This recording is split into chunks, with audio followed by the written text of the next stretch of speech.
Waalaikumsalam warahmatullahi wabarakatuh. Jadi gimana kabarnya semua kan? Iya. Saya baca dulu ya. Agnes, ada. Ayo di luar ini dukung mak. Masih sholat? Enggak bu. Sudah habis sholatnya.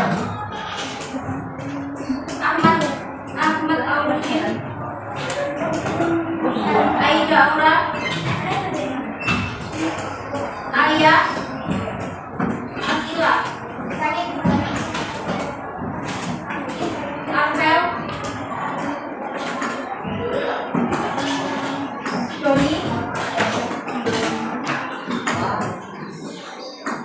Fatur. Doni mana? Doni ini. Maksud. Sakit. Muhammad Ardiansyah. Najwa. Najwa.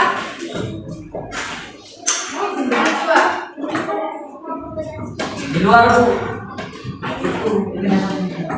Nazila. Naziha. Ratu. Revina. Oke. Ada satu yang belum dipanggil. Siapa? Jasmine.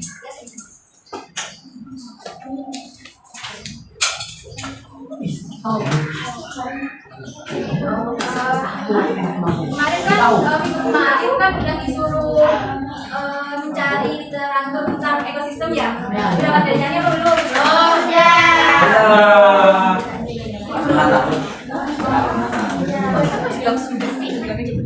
Nah hari ini kita akan belajar tentang ekosistem dengan yang pertama tuh buku dulu sama kita pokoknya ya. Aku tak kelompok. Orang sekarang. Aku udah lupa bu. Kelompok baru. Nampak ada sama saya Ekosistem itu apa sih? Ekosistem adalah merupakan suatu sistem di mana terjadi hubungan saling ketergantungan antara komponen-komponen di dalamnya. Iya. Kan berupa makhluk hidup maupun yang tidak hidup. Jadi ekosistem ini tuh mencakup komunitas makhluk hidup dan komponen lingkungan tak hidup dan komponen lingkungan yang saling berinteraksi dan ketergantungan.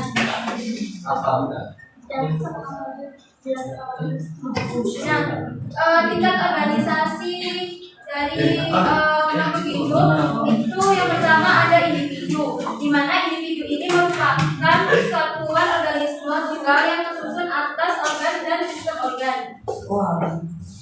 Yang kedua ada populasi. Nah, populasi ini itu sekumpulan individu sejenis yang saling berinteraksi satu dengan yang lainnya dan berada di suatu ekosistem dan waktu yang sama. Nah, yang terakhir itu ada komunitas.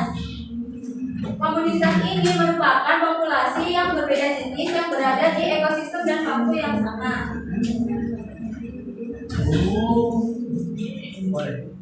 Nah, ada yang tahu nggak komponen ekosistem itu ada berapa?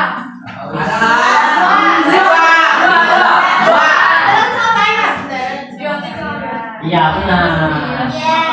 Jadi komponen ekosistem itu ada dua. Yang pertama ada biotik.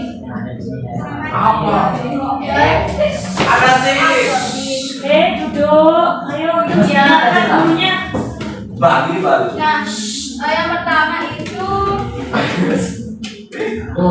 komponen biotik. Oh iya. Jadi komponen biotik itu merupakan sesuatu yang hidup di sebuah wilayah yang disebut sebagai komponen biotik. Nah, berdasarkan pengertian ini, komponen biotik itu termasuk benda yang hidup atau makhluk hidup. Contohnya seperti apa? Ada yang hewan, Hewan, makhluk hidup. hewan, manusia, Tumbuhan. Iya begitu loh. Nah, terus yang kedua kan abiotik. Nah, komponen abiotik itu merupakan bagian ekosistem yang terdiri dari faktor kimia dan fisika yang hidup di dalam lingkungan yang dapat mempengaruhi makhluk hidup. Contohnya seperti apa? Udara. Air. Bapak sini kan tahu. Apa?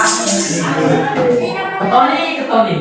Setelah itu ada makhluk ekosistem. Nah, tipe-tipe dari ekosistem ini terbagi menjadi empat. Ada yang komponen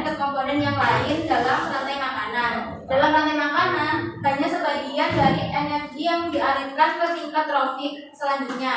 Sisa energi dapat digunakan untuk aktivitas hidup dan sisanya dibuang.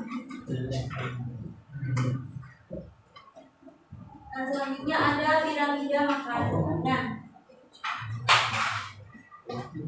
Jadi di dalam piramida ekologi itu ada tingkat trofik dan aliran energi yang mengalir dari tingkat satu ke tingkat yang lain dapat digambarkan menggunakan piramida ekologi. Nah, energi yang mengalir naik satu tingkat, berikutnya semakin sedikit karena adanya penggunaan energi dan energi yang terbuang. Ada yang tahu tingkatan piramida ekologi itu kan ada 3, ada yang bisa menyebutkan?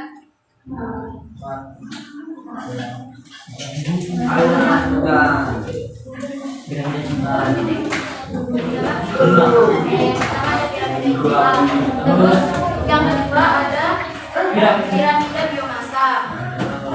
Terus yang ketiga ada piramida energi komunitas. Piramida ekologi adalah gambaran susunan anda. Dibahas ya?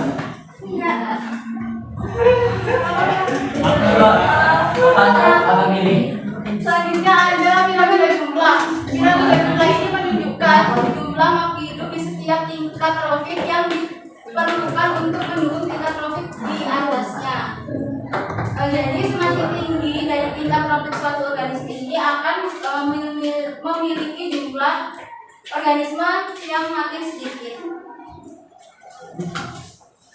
Yang kedua ada piramida biomasa, di mana dapat menggambarkan perpaduan massa seluruh organisme di area tertentu. Biomasa sendiri memiliki arti berat kering suatu komponen biotik pada area tertentu pada suatu waktu dan dapat diukur dengan gram kilometer persegi. Yang ketiga ada piramida energi, di mana kamu memberikan gambaran paling akurat tentang aliran energi dalam ekosistem. Nah, piramida energi dapat terjadi penurunan jumlah energi berturut-turut yang tersedia di setiap tingkat trofiknya. Dari sini ada yang ditanyakan nggak? Oh, ini apa yang ekosistem yang ada logiknya tuh?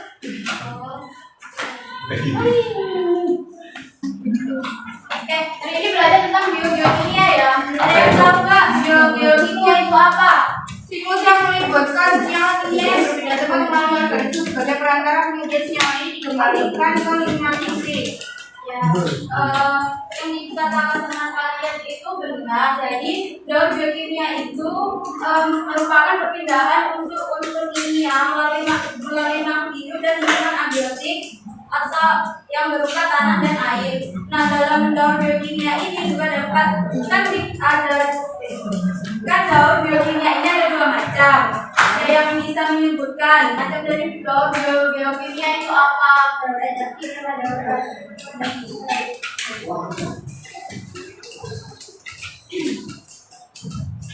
Jadi yang pertama itu ada daur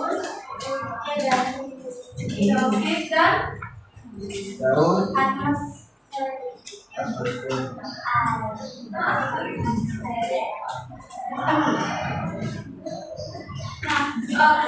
sedangkan daur edapik itu merupakan daur yang mempunyai unsur kimia pada daur tidak membentuk gas udara. Nah, sedangkan daur atmosferik itu merupakan daur yang unsur kimia pada daur itu mengalami fase terbentuknya gas udara. Nah, manfaat dari daur biokimia itu ada pengolahan nutrisi, yang kedua ada regulasi iklim, yang ketiga ada pembersih lingkungan. Yang baru fosfor dan yang kelima adalah daur sulfur.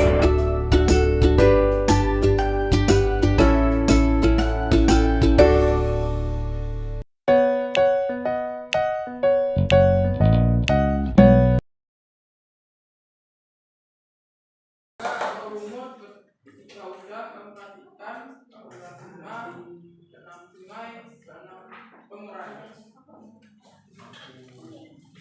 Dan yang terakhir,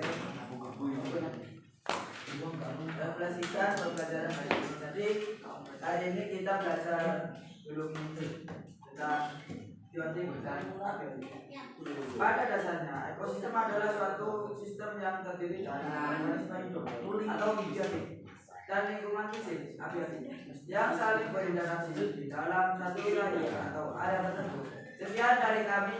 Wassalamualaikum warahmatullahi wabarakatuh.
Dan jangan lupa dipelajari materi hari ini.